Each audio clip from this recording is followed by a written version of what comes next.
President. Senator from Montana. Thank you, Madam President. I want to thank Senator Grassley for his leadership on this issue.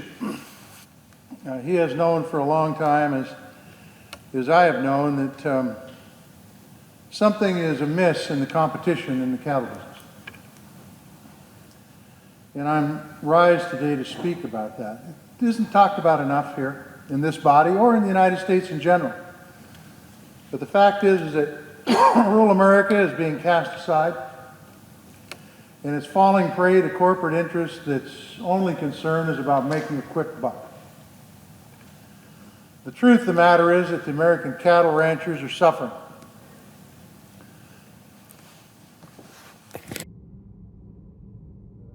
Microphone, thank you. The truth of the matter is that the American cattle ranchers are suffering.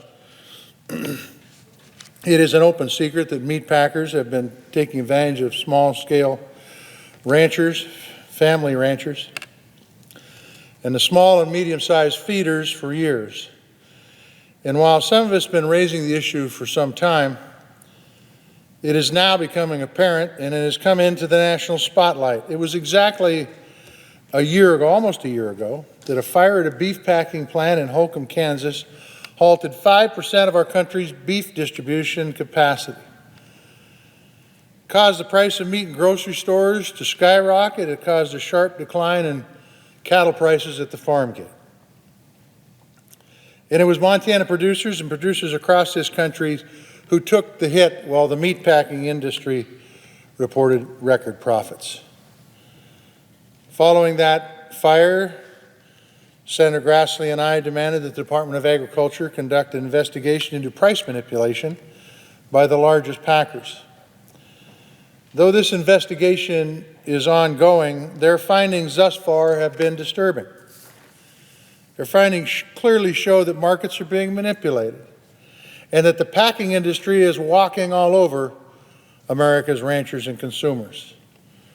But just when we thought the conditions for producers couldn't get much worse, and as we saw cattle prices drop lower than they've been in decades, ranchers were hit with yet another disaster. That disaster was the coronavirus pandemic. This virus forced many of the largest packing plants to shut their doors, decreasing the country's beef production capacity by nearly 40%. And yet again, it was our small-scale cow-calf operators, along with everyday consumers, who have seen skyrocketing beef prices throughout the last year, and we've seen lower and lower prices with the cow-calf operators and the small to medium-sized feeders. They're the ones taking the hit. In April and May of this year, we saw the largest ever increase in discrepancy between the price of boxed beef and the price received by the cattle ranchers, growing from $66 per hundredweight on the boxed beef to $279. I need to repeat that because it is nothing short of ridiculous. From early April to the middle of May, the price difference between the American cattle ranchers were selling at the beef shipped to the stores across this country increased by 323%. Mission Control, we have a problem here. Our ranchers and the American public are being taken advantage of in the midst of a global health crisis that has also driven us into an economic crisis. And to top it off, cattle transactions on the cash market took a steep decline following the Holcomb fire, allowing for even more price manipulation by the packers, while the number of cow slaughters increased by 5,000 head.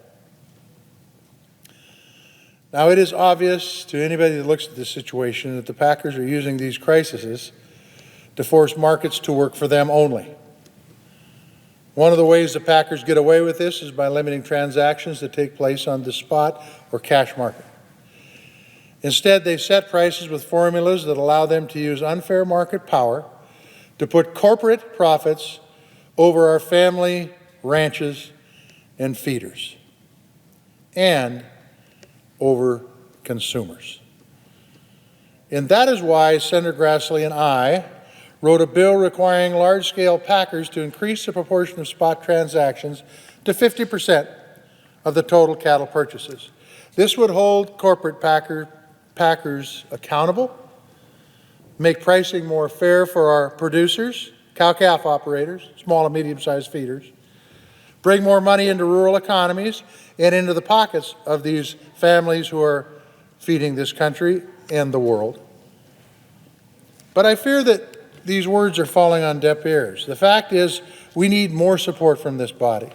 We need our colleagues on both sides of the aisle to sign on this critical legislation so that we can ensure that folks who have been raising our food for generations are able to meet the bottom lines, and that families in both rural and urban areas who rely on affordable beef can keep putting food on the table. And we needed you to join us yesterday because rural America needs help today.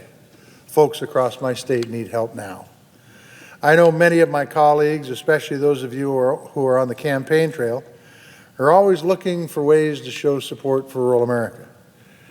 So I'm calling on you to join Senator Grassley and me in standing up against this profiteering. Another way you can help American ranchers today is by supporting a bill of my colleague Senator Rounds and I wrote, the New Markets for State-Inspected Beef and Poultry Act. It is a critical bill that will cut needless red tape, preventing ranchers from properly utilizing state-inspected meat facilities to be able to sell their products across state lines. We have an opportunity to work on these common sense bills together, something that doesn't ever happen very often in this Senate. We have a critical chance to support folks who, the very reason we can enjoy a juicy burger or a tender steak. But let me close with the words of a person that's in the cattle industry on the ground in Montana, who told me about 60 days ago that we're at a crisis point in production agriculture when it comes to beef. If something is not done on this issue of packer control of prices in the marketplace, and something isn't done to ensure that capitalism isn't working here and that we need to put some sideboards on this to funnel some of the money down to the growers and the small and medium-sized feeder, then our food chain for red meat will change. And I know for the vegetarians in the crowd that might sound like a good deal, but it's not. Because the fact is, when the food chain in rural America goes bust, because that's what we're on the verge of, then this whole country is diminished by that. So it is important that my colleagues here in the United States Senate work with Senator Grassley and myself to fix this problem. It will not be fixed by not doing the things we need to do in this body. Grassley and I have a bill. Rounds and King have a bill. We need to get those two bills passed, move on to ensure fairness in the marketplace. With that, I yield the floor.